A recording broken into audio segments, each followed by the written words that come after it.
Hi, friends. As we're starting to admit every single beautiful Canvas monitor to the show, just notice that you are all muted right now. That's not because we don't love you. It is simply because we would really love to hear our fabulous speakers coming up soon. But we will answer your questions as you have them tonight. I'm Sailor Jones, the campaigns director at Democracy NC, and we've got a great show for you. Gino is about to kick us off. Gino is your old friend. You've probably received an email from Gino in the last few days, but we will get this party started in just a minute. We have a lot more people coming in, so we want to make sure everybody gets here. As you can see, we're doing this in a meeting format tonight because we wanted to see all of your lovely faces. I know a lot of you have been celebrating one way or the other this weekend, just knowing anything about anything. So we're so glad to see you.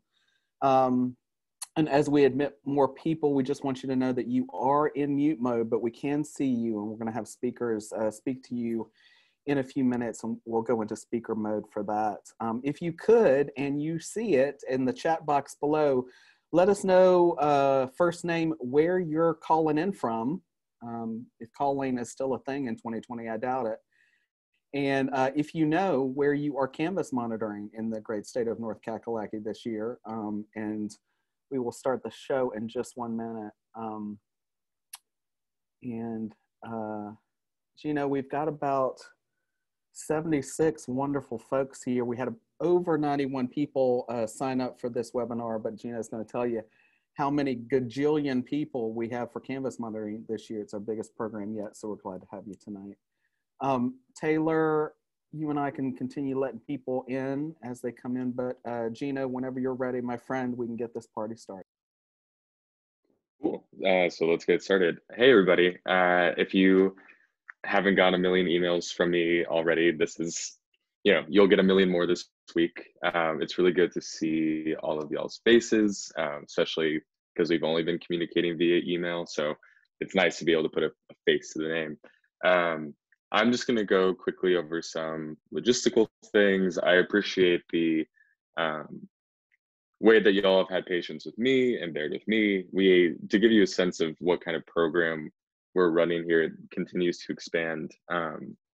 We've currently got, at least we had 265 people sign up through the commitment form that you all completed. We have 194 people scheduled, which that's still a tentative number. We'll easily have over 200 people, at least one person in 71 North Carolina counties on Friday, November 13th. And then each of you all have somewhat different assignments based off your county, so that all still applies. But that's huge, and that's huge, especially because when we look at national or even state media, it might seem like the election is over, and the election is certainly not over. There are still tons of ballots to be counted. There are still tons of close races in North Carolina, and we want to make sure every single person's ballot is counted. So logistics-wise, most of you, if you didn't receive a confirmation email from me until yesterday or today, then you should have received your W-9 if you're accepting a stipend payment as part of the Canvas monitoring. And you should have received your MOU through the DocuSign service. And you should have received a confirmation email from me with all the training resources and your exact county and shift assignment. If you maybe didn't get that, I would check first your spam email inboxes, because I've heard from a few people that some of my emails been going there, so I check those first. If you can't find anything anywhere, then please email me as soon as possible, and we can get all those logistics sorted out. At this point, most of y'all are good to go. You've been incredibly responsive. I appreciate that. And tomorrow morning, it's been a little bit delayed. I said I would do it this weekend, but we got even more people signing up. So we've officially kind of closed off the commitment form now, because we're at capacity, which is a good problem to have, but we're at capacity. And so tomorrow morning, what you'll basically get from me over the course of the morning is, depending on the county that you're in, you'll get a little kind of cell. You'll see it in the email, but it will be, who your partners are, who's kind of in the county. You'll be Team Wake or you'll be Team Durham, depending on the times and whatever that you're there. It will have the, if your county is offering virtual access to your county Canvas or pre-Canvas meetings, which a good bit of them are, and we've been confirming that last week, Thursday and Friday. you'll have that information. If it's in person only, you'll get the address and you'll get the contact information to your Board of Elections. And once you get all those from me, one thing I'll still say is that it will be good practice to just call the Board of Elections you're assigned to on Wednesday. This will be in my email too, but on Wednesday to confirm that you've got the right access information, that you've got the right time and date. We've confirmed it, but it doesn't hurt, especially with how counties can switch things up a couple days before, to confirm one more time. So we will also then tomorrow morning share with you all kind of, and I mentioned this in my email, a script of questions and guidance of questions that we'll want to be asking boards of elections this week. In different counties, they're going to be meeting at different times. Could be as early as tomorrow, could be Wednesday, could be whenever. And they will be focusing on issues like provisional ballots and absentee ballots. And so that varies county by county. And I'll be sending you all a resource to be able to ask your counties for some numbers on those that will help us as we prepare to go into Canvas on Friday. And might be helpful for some of y'all to get your minds into the mix about what is actually discussed at Canvas and what things you'll want to look out for. It'll be good training in that way too. So that, I think, is most of the logistics. I will now turn it over to the folks who are actually experts on Canvas. But rest assured, if you haven't gotten things from me yet, all the official paperwork, it is coming your way. I'm moving as quickly as I can. And I appreciate y'all's patience so far. So I'll turn it over to Alison and Saylor.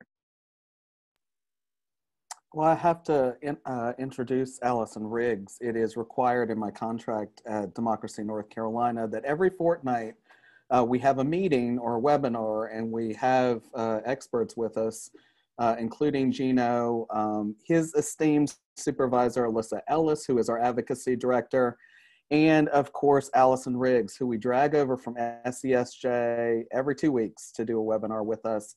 Alison is interim ED. Alison actually has 3 jobs at SESJ right now. She is interim ED. She runs their voting rights shop. She is lead counsel. She is probably planning world domination. We just don't know. And we're so grateful to have Alison, Alyssa, and of course, Gino, who preaches patience, but has the patience of Job here, scheduling dozens of people on the weekend to Canvas monitor in the biggest program we've ever had. So we're so grateful to have those experts here.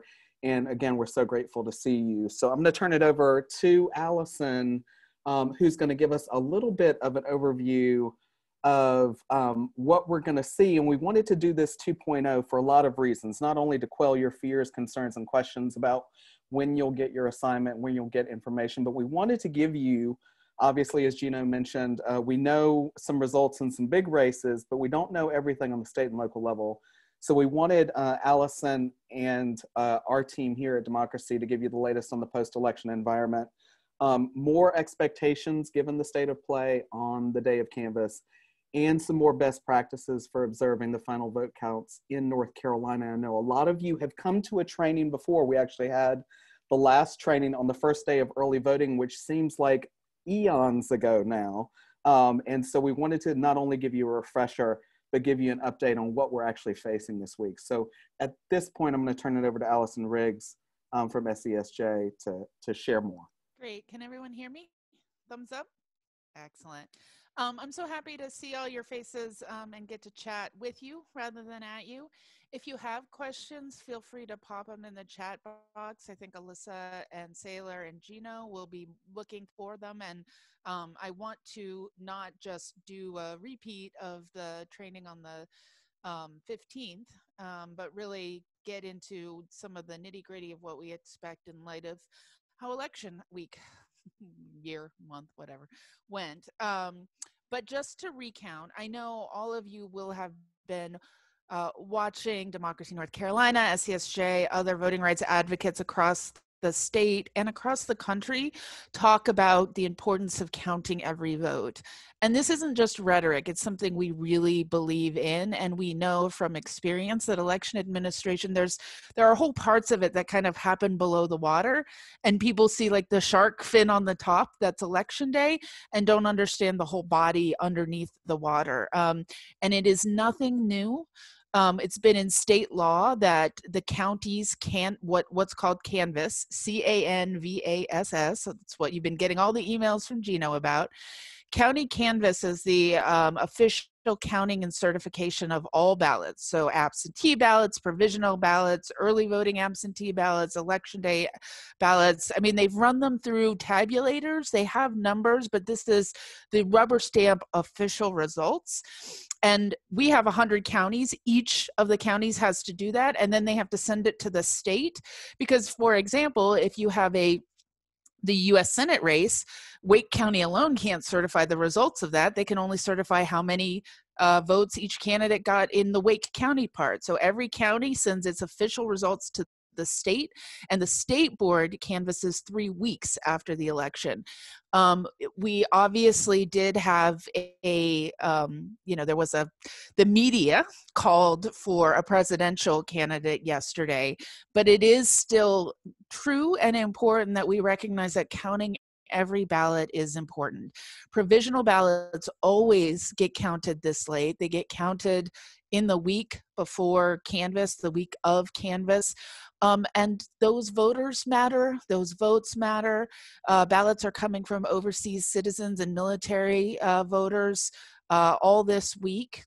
For this year, we have an extension of the absentee deadline receipt. So people needed to have put their ballots in the mail and have got it postmarked in some sense or fashion by election day.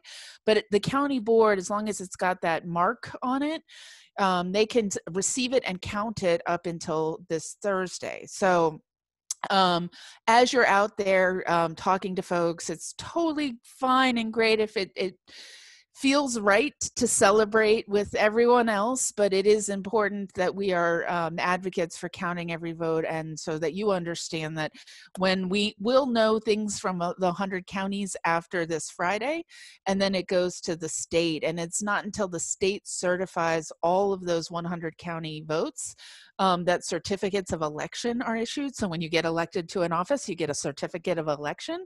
That doesn't happen until every vote is counted. Goose is behind that door. You will probably hear him bark tonight because, it's been a week for him, poor guy.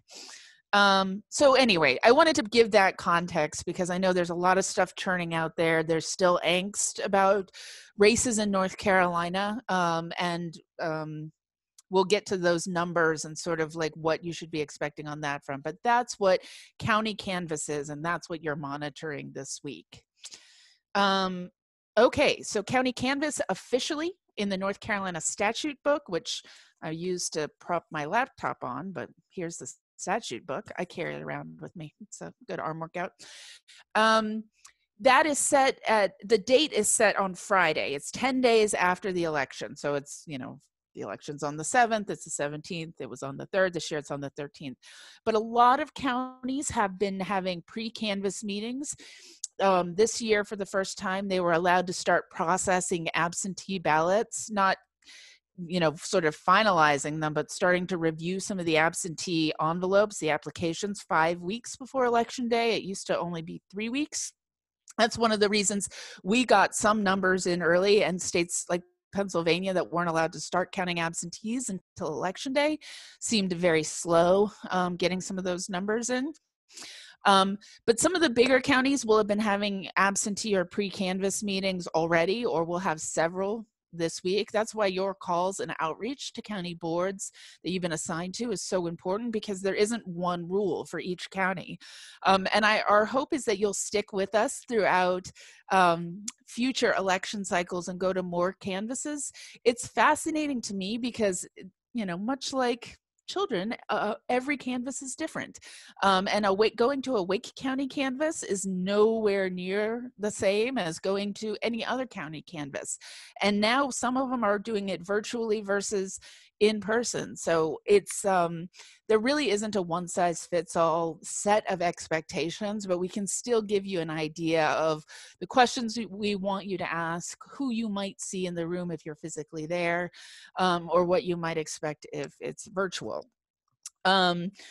So, I will say, and we need this input from you, The counties have largely done a really good job where they could moving to virtual, but some have either been resistant to it, and so you may be the folks who are going in person, or they haven't had the tech support to navigate every tech issue. And if you've listened into any state board of elections meetings over the last 6 months, you'll know they have had a fair amount of tech issues on their meetings, their virtual meetings. So be patient with the county board folks. They're trying.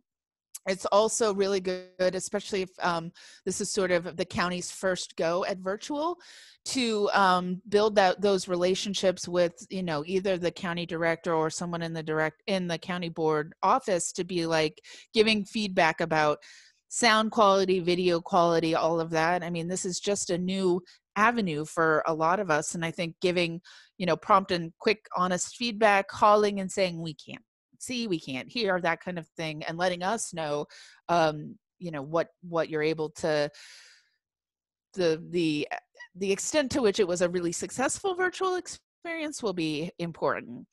I will note that if you are there in person, we've had lots of county boards meeting in person. I feel very confident that they are doing just like poll workers were during early voting and election day. They have been doing their darndest to keep everyone safe, and so PPE is expected and is the norm. Social distancing has largely been really well respected. So don't, obviously everyone needs to make a decision that's best for their health and situation. But I think that some of the counties that may be avoiding virtual stuff or not leaning that way, it may be in part a sensitivity to absentee meetings and Canvas meetings are a little bit of just a different election administration animal, and it can be more challenging to observe from far. So we'll be interested in all of that feedback. I mean, I don't know where we'll be next year for municipal elections and 2 years for the next federal cycle, and whether the public health situation will have dramatically changed. Hopefully it will have, but the more we learn and lean into technology access, the better we'll be able to have really transparent and participatory government, including our county boards of elections. So I think that was more than 2 minutes, but I wanted to set the stage on that. So next, who will be there? So if you're in the room, you can, I think, expect that attendance will be lower than it normally is, and it's not normally great. Depends on the county.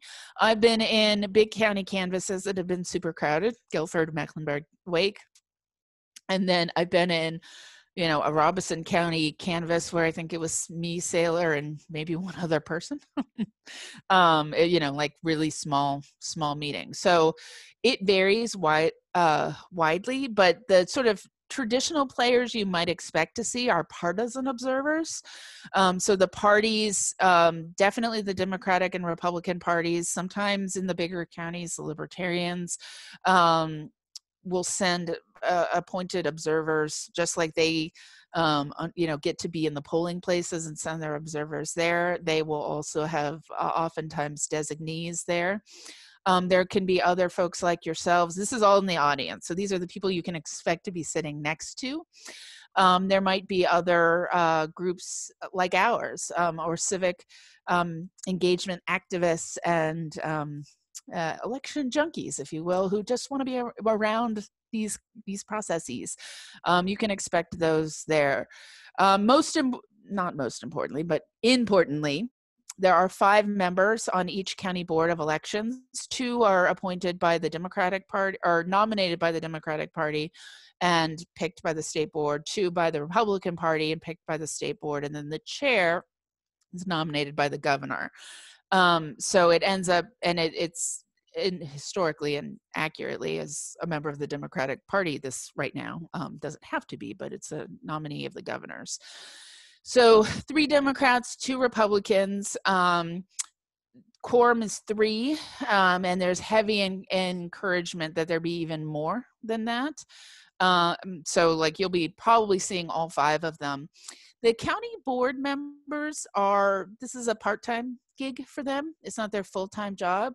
So you should expect to see and not really be surprised or disturbed, but you'll see a lot of deference from the 5 county board members to the county staff. You'll see there the county Board of Elections director. In some of the big counties, the directors may have multiple staff members there. And they may have different staff members in charge of different pieces. Like they may have someone who is in charge of provisionals, someone who is in charge of absentees, someone who's in charge of, you name it. And sometimes it'll just be the director. But I've definitely had folks think it was sort of weird how deferential they were being, but those are the sort of permanent staff. This is their job. This is what they do full time. So we want there to be checks and balances. We want the appointed board members to be asking the right questions, the hard questions, but they just don't be surprised if there's a fair amount of deference. I saw in the question, what if there's no quorum? They are not allowed to meet and vote if there's not a quorum. They cannot, they aren't a body constituted to vote and to certify elections. The other thing you may see there are, especially if you're in person, are the media. And the media have been made great strides, I think, this last cycle in, sort of not demanding results immediately, but it's still a challenge. So, there isn't a sort of open-ended Q&A, but the media may be sort of talking to the director, talking to the board members afterwards. And those are all conversations. Like this is almost, in some ways, an additional exercise in eavesdropping, right? The more you hear, the more you report back to us, the better. But we want to know what they say to the media. We want to know what they're saying in these public meetings, right? So these are public meetings where the meeting has to be called to order, and there's sort of a fair number of formalities that they will follow in these officially certifying the county level results. Couple of things to expect. So different counties, different procedures. A lot of the counties that are used to more public observation will do printouts of provisionals, printouts of vote, different sort of iterations of vote totals, and put them up front at a table. Sometimes there's copies for everyone and you can grab one. And if they have them, great, grab it. Sometimes they won't. It'll be like taped down, but you can take a picture of it.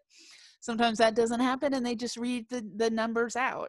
So there's no one right way to do it, one wrong way to do it. I mean, obviously I like when there's a paper I can take away, but that can kill a lot of trees depending on what county you're at. So,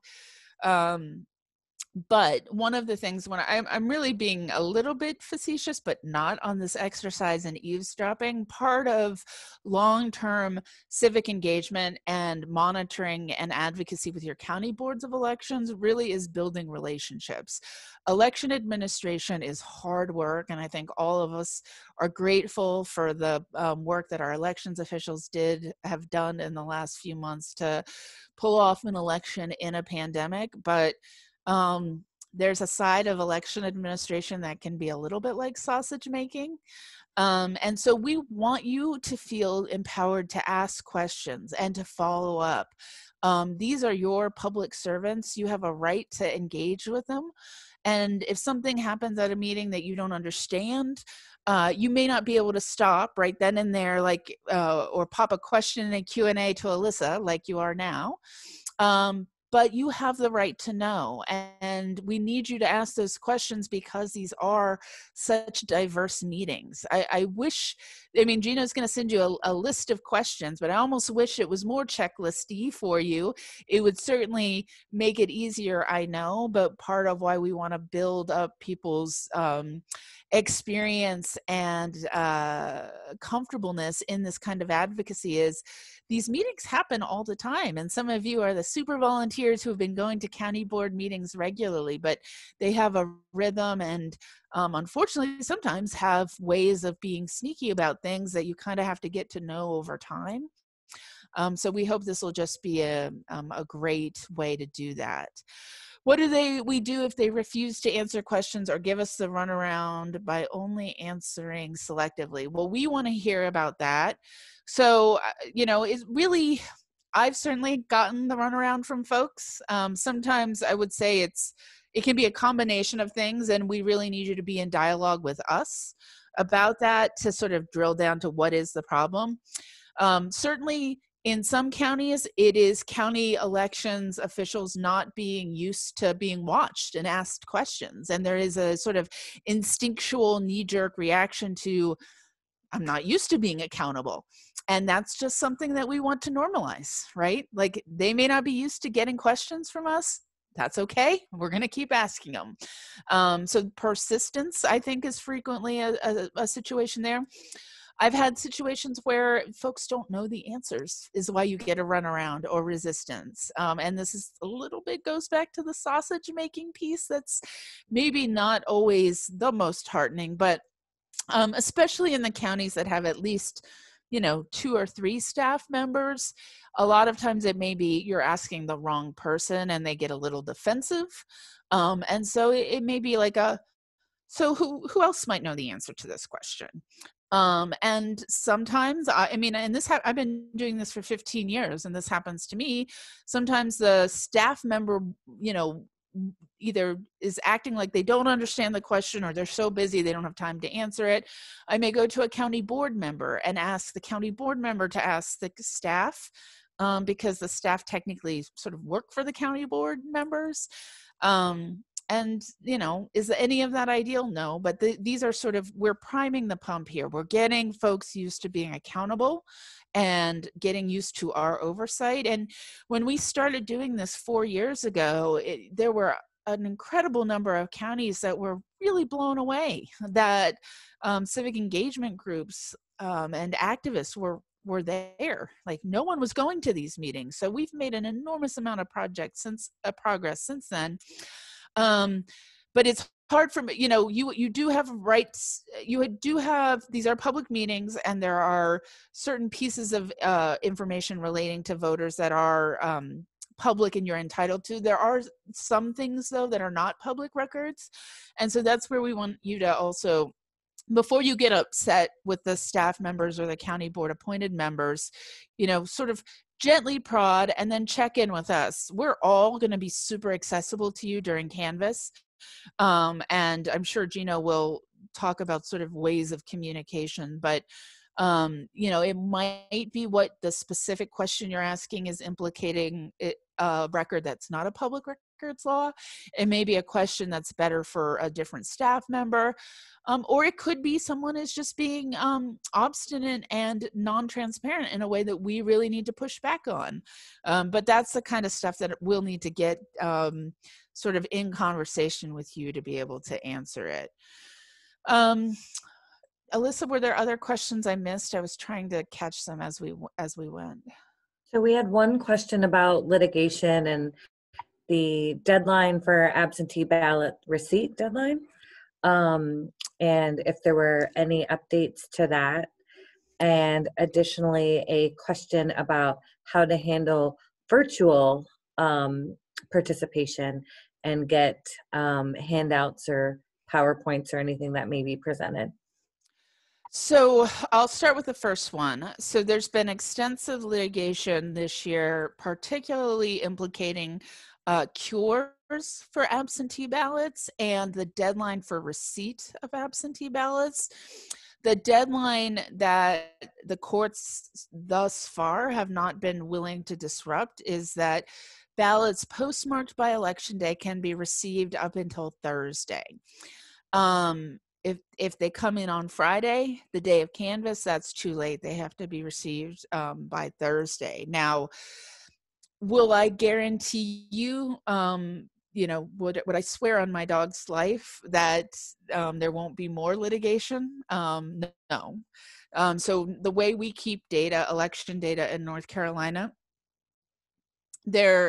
each of those absentee ballots has a sort of record in a system called ballot tracks. So we didn't really need to segregate ballots received after the old deadline. The old deadline used to be 3 days after election. Each absentee ballot kind of is already sort of coded with a received date. If something, if some race were to be litigated, some electoral race, some contest were to continue to be close after provisional ballots, after late coming absentee ballots, I wouldn't, guarantee that the litigation is done and over. I do think that the national, if to the extent there is national litigation, I don't think that's going to be coming out of North Carolina. I think that margin is too big to be affected by the outstanding absentee ballots and the provisional ballots. But we have a race for the Chief Justice seat on the North Carolina Supreme Court that is very tight, in addition to a number of particularly state house races that are very tight, and in some counties, county races that are very tight. So I certainly wouldn't bet that there won't be more litigation, and it can include, maybe absentees that were received between the 6th and the 12th. That additional 6 days may be targeted for people trying to get those tossed. The ways in which absentee ballots have been cured or fixed, if there was a problem, could be the source of or target for future litigation. And provisionals always can be a source or target for litigation. So, and then what was the other question, Alyssa? I'm sorry. The other question was just how to collect materials if you're virtual and you want to inquire about, access to any of the kind of documents that they may be distributing for people in person. Yeah. So this is one of those questions that is probably going to be easiest to deal with on the front.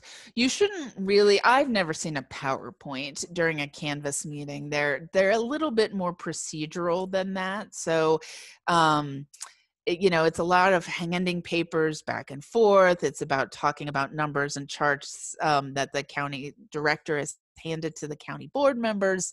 But they're very rarely in a sort of place or setting where they've done that work to make it a pretty presentation. They've also just come off of running an election, and everyone's a little bit tired. But it's also not uncommon for there to be printouts. And if you are in one of those counties where in-person attendance is going to be very limited, or only virtual attendance is going to be allowed, when you call to find that out, asking the director, hey, are you planning on distributing documents? How do I get them? Will they be posted in a chat box or in a meetings thing?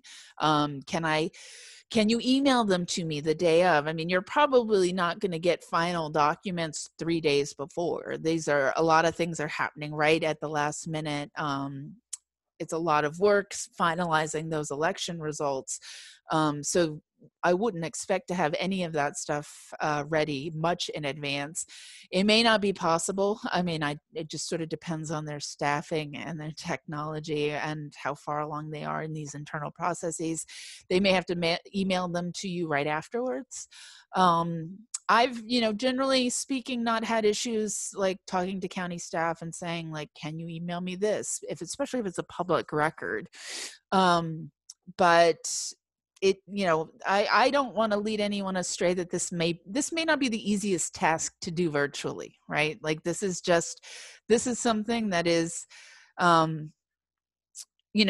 there's a lot of partisan bickering about like absentee envelopes. And so you'll have like the county board meeting, and then you'll have a table over to the side where the partisans are looking at absentee envelopes, and you're not allowed to take pictures or do anything with those because there's information on the envelopes, the applications, that's not public record. So it's like, a bunch of folks sorting through papers, and it is very sort of strange to think about trying to observe that virtually. But nonetheless, we are where we are, and there's a global pandemic, and that's not changing. So we're trying to learn and adapt and help the counties learn and adapt to make this more meaningful. So it could be something as much as like, you know, putting in a chat box a Word document with some numbers, or an Excel spreadsheet with some numbers. It might mean emailing people after the meeting with that. It's not going to be people holding up absentee applications with non-public information on the screen for folks to like screenshot. They're going to be really careful to keep the camera far enough away from documents that contain any kind of confidential or non-public information.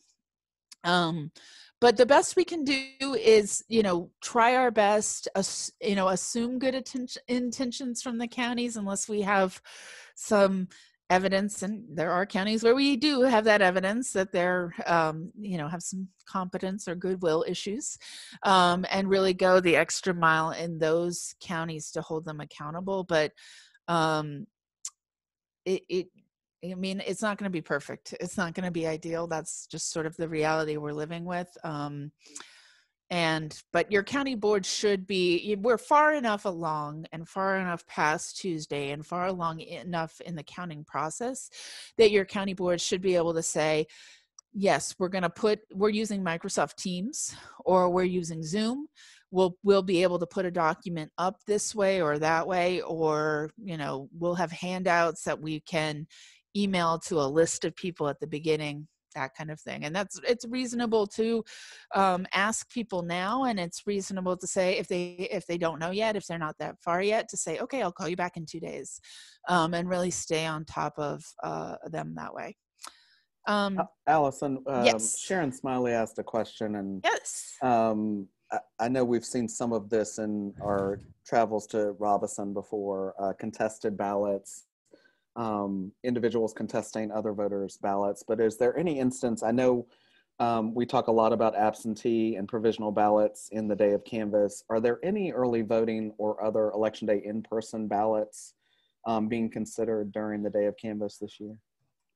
So it's not super common to have provisional ballots cast during the early voting period because we have same-day registration, but they do still happen.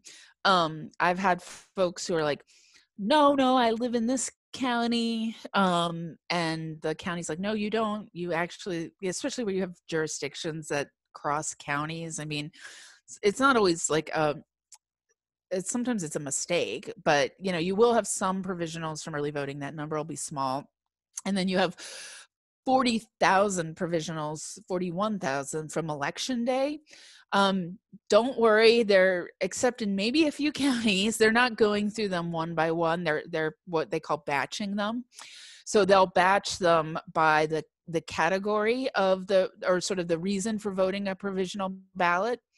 And then within that, so some examples of those categories are no record of registration, wrong precinct, unreported move, geocoding error.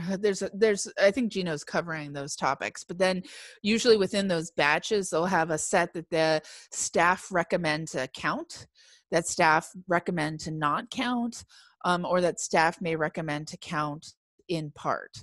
So, they'll go through all of that. And then one of the things to remember, and it won't necessarily stop it, but the deadline to challenge a voter's eligibility was election day. So if you see voter challenges, it's not to say they won't happen there, but they aren't proper. The sort of mechanisms you may see folks trying to sort of assert that some ballots should be counted or not will be absentee challenges to absentee ballots, and election protests. So on the challenges to absentee ballots, the deadline for absentee ballots that were received by election day was election day for challenging those, but any ballot that has been received since then, the deadline is 1 day after the receipt deadline, which is actually the day of Canvas. So we have not seen to date waves of absentee ballot challenges, but that doesn't mean aren't coming, and that there's not still tens of thousands of absentee ballots that will have been received after Election Day that can be challenged up to the day of canvass. Election protests are where someone disputes the outcome of the election because some irregularity significant enough to change the margin happened. And we've seen that process abused in the past. It was abused in 2016. A candidate, the incumbent, Pat McCrory, the governor, was down 5,000 votes on election night and filed election protests, which were essentially too late voter challenges during the county canvasses and pre-canvasses, and accused a bunch of people wrongly of having committed voter fraud. I mean, this has unfortunately become too normalized in rhetoric around elections, but this is all stuff we want to know about right away if you hear it. But the super red flags, if there's voter challenges, absentee ballot challenges, and election protests, may not be untimely. They still may be flat out wrong, but those are some of the things you can expect. Hopefully not, but be aware of. So I guess the last thing I think I'll say before handing it off to Gino is just to remember that there's 41,000 ballots statewide. The absentee files have been updated, but there still may be thousands more of absentee ballots coming in. And we want to be really careful that the sanctity of the vote, that every vote is being respected, and that every vote is being counted, and that processes are not being rushed because the media has called an election. These processes and formalities are important protections to ensure that the will of the voter is respected. And so this is the part where folks, this is the part of the election machinery where if folks don't understand, they can get caught up in misinformation, disinformation, or unhelpful rhetoric.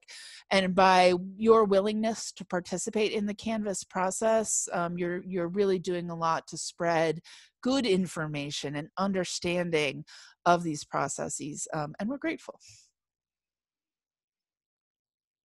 Gino, I'll hand it over to you unless there's a question. There's one outstanding question, which was what does it mean to accept a ballot in part? What would be the circumstances when that would take place? Absolutely. That's a great question. You see that most often when you cast a ballot in the wrong precinct on election day. We also call those out of precinct provisional ballots. So say I live in the western part of Wake County, but on election day, I was at work all day and I could only get to a precinct on the other side of the county. There may not have been the ballot style that I was entitled to vote as there would have been in my home precinct. So for example, in Wake County, there's school board districts. You live in, say, District A in Western Wake, but if you showed up in District E in Eastern Wake, they may not have had a ballot style that had the contest that you're eligible to vote in. They will give you a provisional ballot and you will fill it out, but you may not be eligible to have your vote counted in that school board race. But anything that's statewide is part that's for sure going to be counted. So president, Senate, governor, council of state. And then beyond that, it kind of depends, right? You could be in the same, if you're in a smaller county, all the county might be in the same state Senate district. Whereas in a bigger county, you could very easily be in a different state Senate district and they may not have the right ballot style for you. So that's what it means to count or accept in part, means to count everything that you're eligible to vote for, but not the stuff the voter's not eligible to vote for. And Alison, before you turn it over to Gino, there's one last question from Robin White about demographic breakdowns of rejected or provisional ballots. So I'm trying to think, that is not I have seen that in some of the bigger counties, generally more by partisan breakdown rather than race or ethnicity. We at SCSJ and DemNC are analyzing the provisional ballot file pretty carefully as it's getting updated. And it gets populated. Each of the counties send in to the statewide, it's called SEAMS, the Statewide Election Information Management System. It's like the central brain for all election data. We know there's 41,000 and change absentee ballots, but like as of Friday, we only had data on 35,000 of them because the counties are still uploading them. If there's like an unusual pattern or trend in a county, we will notify you of that. We'll say, hey, Susan, there was some weird patterns in your county. We need you to keep an eye out for this. I haven't seen any hugely in the sort of preliminary review. I haven't seen any particularly strange patterns, but I haven't drilled down in the county to county. But it's certainly something we can do after the fact, because that provisional file gets updated after Canvas and before the state Canvas. And it's something that we can look at sort of preliminarily, but I don't know that I would have huge expectations for what the counties, because they're not I mean, by law, they're rejecting it or accepting it based only on the voter's eligibility. So that demographic or partisan analysis after the fact is interesting, of course, but should play no role in deciding whether or not to count an absentee or provisional ballot. All right, I will take it from here. I'm about to drop 2 things into our chat that we will go over here, and we'll also try to keep this to under an hour because I know it's Sunday, and so we'll be clear on this part. But there's 2 big nuts and bolts things to what y'all will be doing in this coming week. The first one is the Canvas report form. I put the link in there, but you should have also received it via email. And I would highly recommend taking a look at it a couple times before you actually get to your Canvas meeting, because this is going to be the primary way that we get your very copious and good notes. And all the things that Alison just talked about when it comes to provisionals or voter challenges or absentees, there will be a spot in that report form for you to take notes related to that. And if you do receive files or you take pictures of things, there's a question at the bottom of that report form where you can upload up to 10 files from what you received during the Canvas. So that report form's got everything in it. And so you know what it looks like on the back end. It's really important that that report form gets filled out every time you get pieces of information. You might not always have information that fits in each box, but it comes to a spreadsheet on our end. And that spreadsheet gets automatically populated once you put your response in. And you'll have a team of advocates and lawyers on our side who are looking at that information, flagging if there's anything that seems particularly concerning, and keeping it either for any immediate advocacy things we might want to pursue based off what's happening at Canvas, and long term, because the notes that you're providing here, you know, maybe they don't necessarily end up impacting the 2020 races, but there will be elections in 2021 and 2022, and our advocacy for better elections policies is going to continue after that. And so your notes, you should know that the notes that you're submitting now have a life to them, and that's not to scare anybody. That's just to say that they are important, and that what you're doing is actually, you know, really matters to how elections in North Carolina continue to play out in the years to come. So that report form is going to be real important. The other thing is the Canvas Hotline, and we're going to have a team of really great people that we are training later this week, who will, if you're familiar with our 888-hour vote election protection hotline that was in the works during election day and beforehand, this is somewhat similar. It'll be just for all of you though. You'll have the number to it, and if you see something, you know, particularly serious, for example, if you observe or experience voters or others denied access to in-person Canvas meetings, or you know, the Canvas meeting itself, once you get into it, it's hard to hear, it's not super accessible, and you've tried to notify them about it, but they just aren't fixing the issue, that's something you'll want to notify us about via the hotline. If you see heated partisan debates that seem to be influencing the Canvas process or results, if you see contentious voter challenges or other barriers to counting every vote, if you see something that looks like voter intimidation, including threats or violence that are taking place at the Canvas, you'll want to let us know. and any other occurrences that you feel negatively impact an otherwise fair election outcome. And I know that's a little bit more nebulous, but in part, what's really great about having this program is we can provide the resources, we can provide all these things to support y'all, but it's also, like Alison was saying earlier, y'all are taking advocacy when it comes to elections in this state into your own hands too. And in part, we really trust your intuition, your gut feeling about what you're seeing there. And so even if it maybe you feel you like, this seems too small, maybe it's not an issue, you should call the hotline, because that's why we've got the hotline on that day. And all of the information that we get through the hotline comes to the same place where you'll be submitting your report forms. And so it'll become this mass bank of information that's going to be really helpful, both in the moment and afterward. And what you'll also, and I mentioned this at the beginning of the call, but we'll also want to start kind of early on, right? Getting comfortable with calling our boards of elections, not only to confirm the meeting dates and times, but during the canvass itself. If you think there's an issue that you can resolve by just calling the county BOE, you should go for it. And like Alyssa and Allison said, we will be around. I mean, I'll be in the field at a canvass to be decided, who knows yet, but I will be out in the field, but we'll also have people who aren't out in the field, but we'll all be connected to it. So we'll all be there to kind of rapidly communicate with each other. And one thing that'll be helpful, I think, is tomorrow morning when I'm sending you your county by county access information, I'll put everyone who's in your county in one email thread, and that'll be also a good way for county specific people to communicate with each other, work together to the extent that we can over this week.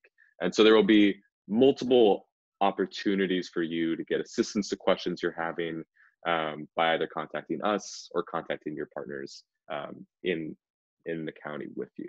And I think the last thing I'd say is, just, brace yourself for a little bit of uncertainty. We don't know exactly what's going to be happening. We don't know exactly how long Canvas meetings will go. As you know, we've been scheduling people 11 to 2, 2 to 5, and 5 to 8, because that covers our bases. But, there is a potential that Canvas meetings, and, Allison, actually correct me if I'm wrong here, but if anything particularly serious happened, Canvas meetings could be scheduled into the next week. I think it's pretty rare, but that's just kind of some of the fun of what we're going to be dealing with during Canvas. So just be prepared for that, and know that there are multiple ways to get in contact with me or our hotline or your other partners to make sure that you're good to go, and make sure that your questions and uncertainties are alleviated.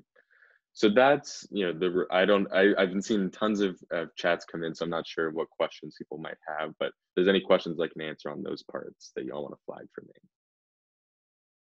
Gina, we're seeing some questions about a texting option for Canvas monitors who may happen to be in counties where phone service is limited. And we may not have an option for that right now, but could. I don't know if you want to speak to that now, or we provide something in a subsequent email about the possibility for that. Yeah, we can look into it. I mean, we've had a similar service. If you were a vote protector during election day, that we had a similar service for kind of rapid text response. I can't make any guarantees or anything about that now. We'd still have to kind of get that system into the works again. But it's not out of the realm of possibility. And so if it's something that we're able to set up, I'll make sure to communicate that with y'all through email as well.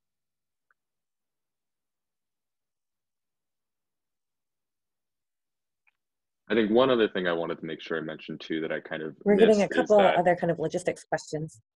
Oh yeah, of course. Sorry, my internet is going kind of slow. No, it's okay. Jimmy asked, is it okay to fill out the form on paper, and then when folks return home, input the info into the online form?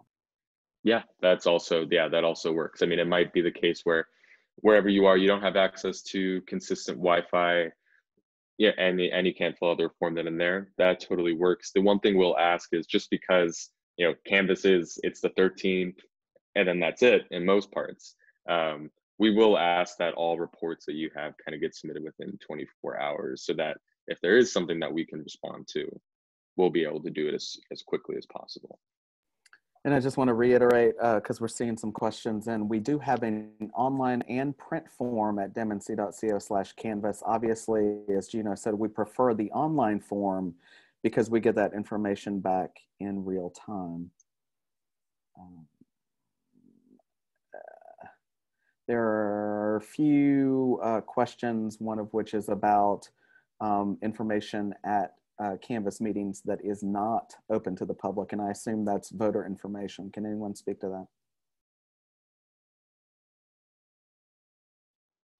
I think that might be that's definitely not a me question. That might The be a question, question. Allison, the question is, what information is not public? Like, what can the public not see? So there are, I might get the acronym wrong. I think it's CIV or CVI numbers associated with absentee ballots. There can be information like phone numbers or so like driver's license, social security numbers associated with provisional file research. So looking into the registration file to see if a voter is eligible to vote, that information is not public information. It doesn't really mean whole categories. It's usually like, I can't show you this report out without like redacting part of it. So I'm going to read the top lines for you, or I'm going to reformat it so it doesn't have any non-public information in it, or I will like use a Sharpie or a whiteout box to cover information that's not public. But it's generally those numbers associated with the absentee and early voting that makes a ballot it's called retrievable. We also want to be careful about the privacy of everyone's vote. So it may be public record that Alyssa voted early, but not how Alyssa voted. And so we want to be careful that we're not, counties are attentive to not giving out information in such a particularized way such that you could figure out who Alyssa voted for, because that's Alyssa's business and Alyssa's business only. Likewise, we don't want anyone who provided their social security number or their driver's license number as a part of their voter registration record, and that data needed to be matched up with provisional files or whatnot. That's information that could be, primed for identity theft. That's information that we're not entitled to have. CIV, thank you. So many acronyms in my head right now. And then a few other things that I'll mention about the hotline that I forgot to mention as we were going through is, first one is, if you're comfortable doing so and you are in person at the Canvas and you know that there are impacted voters who are present, and they're impacted in any kind of way, you can give them the hotline number, and we'll have a paper resource available at our Canvas webpage, where you'll have the hotline number on it. And you can either, depending on what your level of comfort is, you can collect their name, email, and phone number and call the hotline yourself to report the issue, but you can also just give the hotline number directly to those voters. And those voters will be able to talk to our experts on the hotline, get their specific case into us, and get it into our system. And you can also identify yourself as being with Democracy NC as part of that. The other thing I wanted to make sure that I mentioned two things. One, before your shift on the 13th, especially if you're going in person, at least 1 hour before your shift starts, especially if you're a 5 p.m. to 8 p.m. shift person, call the BOE, get a sense of where the meeting's at and how much longer it might go, because I know there's some of you who are going to be driving long distances, and the last thing I want is for you to start driving at 4 o'clock or earlier and you get there and the meeting's over. So depending on how far you have to drive, give your BOE a call, see where they're at. If you're not getting clear information from them, give me a call or shoot me an email or shoot me a text, and I can also double check for you on that day. The last thing I wanted to do is have anybody arrive and then the meeting's over. And the second thing there is that, there's going to be virtual options for lots of counties, and I'll be able to get that to you all tomorrow, but there are many of you who are going in person, and from what I can say from our really robust pre-election county board oversight program, like Allison said, county boards have been really attentive to social distancing, to being safe in person. And I don't personally have any concerns there. But if you get there on the day of, and any part of you is feeling even a little bit hesitant about it, that's a judgment call that we want y'all to make. And what I'll say is, do not feel like you have to go in person because you're like, democracy NC is depending on me. That's not the case. Your safety comes first. The safety of the people you're around comes first. So that's just something to keep in mind, even if you've already told me you're good to go in person on the 13th. And the good thing is lots of counties will have virtual options. Not all of them, but lots of them will. And we'll be able to share all that with you soon. Any other questions I can answer about anything that I've started? I've seen Gina, some messages come in and I'll respond there too. You may have mentioned this, but it is worth mentioning. When you go to dmnc.co/canvas, in addition to our cheat sheet, which has on it everything that Alison and Gino have talked about tonight, we also have another resource that could be printed ahead of time before you leave that could actually be handed to voters. That includes, like our wallet card has our 888 Our Vote hotline, this resource has the Canvas specific hotline on it. And I know we have said earlier that voter questions about voter challenges and collecting voter stories might be something of interest for our team. So that resource does have our hotline on it, and the voters can call us as well using that hotline. And that is at demnc.co/canvas as well. We did get another question about, what was it? Can we video or audio record parts of the Canvas meeting? And I know, Alison, at the last training, you had concerns about being able to video certain parts because of privacy issues, but also recording them, that our experts might not be able to listen to these recordings. And so notes are always better. If you want to say more about that. Yeah, I mean, so one is because there can be information that you're not allowed to take pictures of, like the absentee applications unredacted. They're not going to let you get close enough to video in any sort of meaningful way. I think, with the audio, we're a single party consent audio recording state. So you are allowed to record. You don't have to have both parts. Some states you have to have both parties to a conversation give permission to record. That's not the case in North Carolina. The problem is those audio files are big, and we are not going to have the capacity to go back and listen to all of your recordings. So it takes up a lot of space on your phone, a lot of space in our emails. That being said, if something crazy starts happening, absolutely start recording, but I wouldn't plan on that being a way of you rapidly transmitting information to us to sort of process in a timely fashion, because we're going to be, that's the beauty of the form that Gino has crafted, is it's something that we can scan and input and run some analytics on, even the extent to, like, even the qualitative parts of it. So that's my sort of big recommendation, especially if this is a multi-hour meeting. Like, you'll be spending so much time recording and like getting new files set up that you may miss some of the good numbers or names of voters implicated.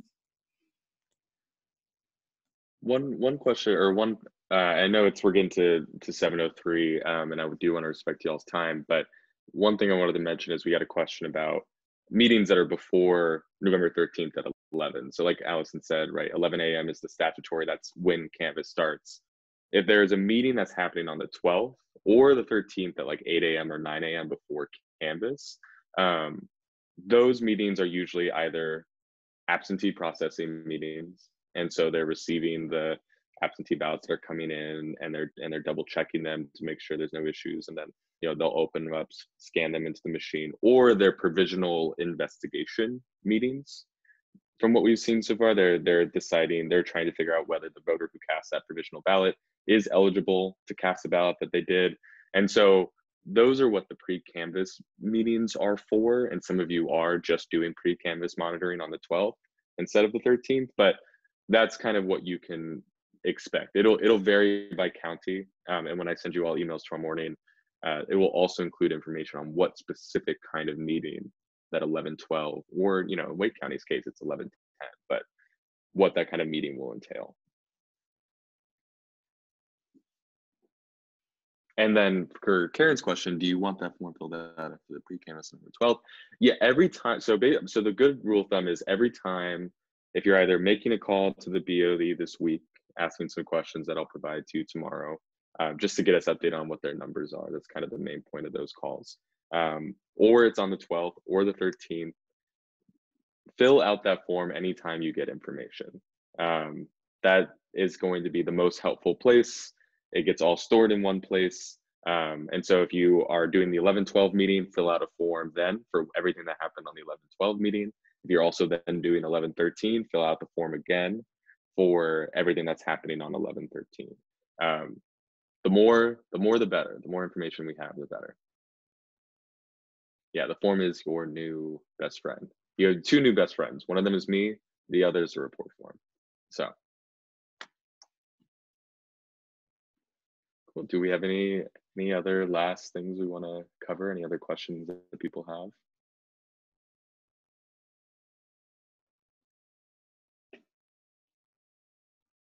Cool. Then the last thing that I'll say is that, especially when it comes to folks who are receiving stipends, please do get all of your paperwork into me as soon as you can.